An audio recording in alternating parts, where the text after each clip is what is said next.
नमस्कार, चंद्रकांत भट्ट अमेरिका से।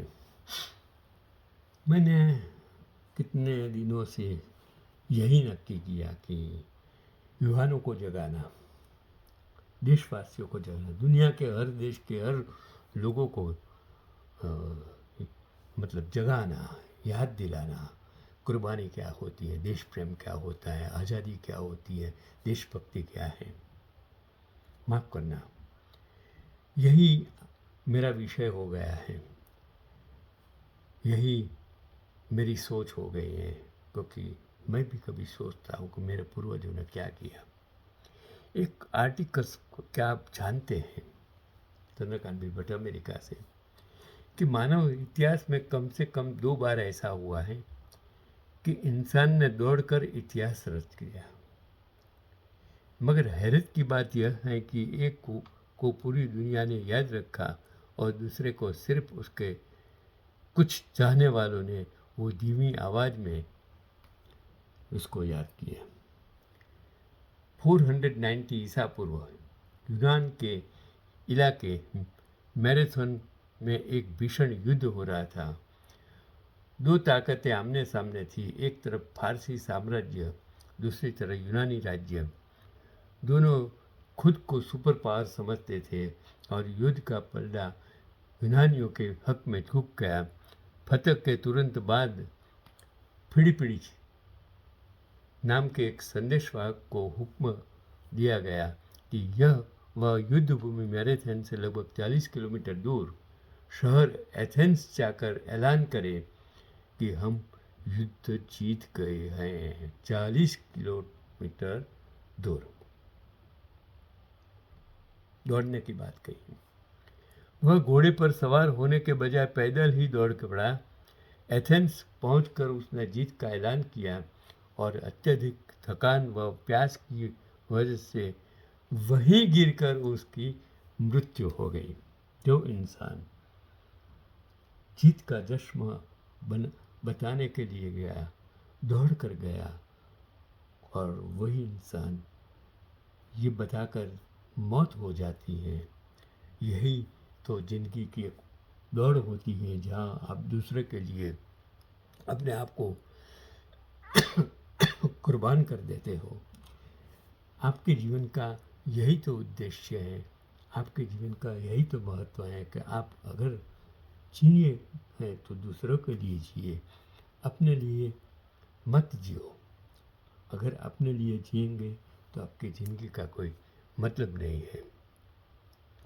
आज इसी घटना की याद में दुनिया भर में मैराथन रेस आयोजित की जाती है। याद रखिए, इस इंसान की वजह से आज दुनिया भर में मैराथन रेस आयोजित की जाती हैं। यहाँ तक कि आधुनिक ओलंपिक में मशाल लेकर दौड़ना भी इसी कहानी से प्रेरित होकर प्रतीकात्मक रूप से शामिल किया गया है। अब आइए इतिहास के एक और अध्याय की ओर, एक और जो एक इंसान की वजह से एक मिसाल बन जाता है, जिसे हम मैराथन कहते हैं। एक मैराथन जिसकी खुशी के लिए जब दौड़ कर जाता है और संदेश देकर अपने आप गिर जाता है, मृत्यु होती है और दुनिया में महान बन सकता है। उसकी याद में अगर ये मैराथन होती है, ऐसा आप भी कुछ कर सकते हैं आपके जीवन के लिए। लेकिन ये दूसरा अध्याय, मगर यह अध्याय ना यूनान में लिखा गया, ना ओलंपिक में जगह पा सका। गजवाए जी करद, गजवाए अल गाबा और रसूलुल्लाह के ऊंट लूट कर भाग गए। उस पल हजरत सलमा बिन अकवा अकेले ही दुश्मनों के पीछे दौड़ पड़े। कहानी दिलचस्प है। कहानी उस जमाने की है जहाँ न तो ट्रांसपोर्ट था, न तो कम्युनिकेशन था, न तो आबादी इतनी थी, न तो विज्ञान और टेक्नोलॉजी विकसित थी। उस जमाने की ये कहानी है। मैंने भी दशहरे का दिन उस दौर में जो घोड़े दौड़ाए जाते थे वो दिखा था। आज सब कुछ बंद हो गया। मैंने वो दौर देखा है कि जहाँ ट्रांसपोर्टेशंस नहीं थी, कम्युनिकेशंस नहीं था। आज मोबाइल है, कंप्यूटर है, ईमेल है, ट्विटर है, फेसबुक है, गूगल है, टीवी है, और चाँद पर इंसान पहुंचता है, मंगल तक यान चला जाता है, और आप घर में बैठकर एक सेकंड में आपका दुनिया दूसरी जगह होता हुआ घर आप देख सकते हैं। ये टेक्नोलॉजी आज है। वो जब वो नहीं था तब वो, मैंने कहा ना, अकेले दुश्मनों को पीछे दौड़ पड़े, न घोड़ा न कोई लश्कर। तो आप ये सोचिए, इस जमाने में जब बाबर आया होगा, कितने लोग आए होंगे, किस तरह आएंगे। वो गजनी 1 साल के बाद लूटने के लिए 1 साल लगा। किस तरह आएंगे। न तो नक्शा था, न तो कम्युनिकेशन था, न तो ट्रांसपोर्ट थी। किस तरह आए। न तो गूगल था, न तो फेसबुक व्हाट्सएप था, न तो टीवी था। कैसे आए होंगे, वो आपको सोचने की ज़रूरत है। इस जमाने में किस तरह इतने महल बनाए होंगे, किस तरह गढ़ बनाएंगे होंगे, कौन आर्किटेक्ट होंगे, किस तरह बनाया, कोई न कोई होगा तो सही। तो सिर्फ न कोई लश्कर, सिर्फ इमाम, रफ्तार और हुनर। वह लगातार दौड़ते रहे और तीर चलाते रहे। हज़रत सलमा खुद बयान करते हैं, मैं उनका पीछा करता रहा, यहाँ तक कि कोई घुड़सवार भी मुझसे बच न सका। किसी ने रसूलुल्लाह को खबर दी तो आप भी लश्कर लेकर रवाना हुए, मगर वहाँ पहुँचने से पहले ही हज़रत सलमा अकेले ही ऊँट छुड़ा चुके थे, और रसूलुल्लाह ने फरमाया, आज का सबसे बेहतरीन पैदल सिपाही सलमा है। खैर, रजा लतीता अल यौम सलमा बिन अल अकबुआ, और पैदल होने के बावजूद उन्हें सवार के बराबर माल एक गनीमत अता किया गया।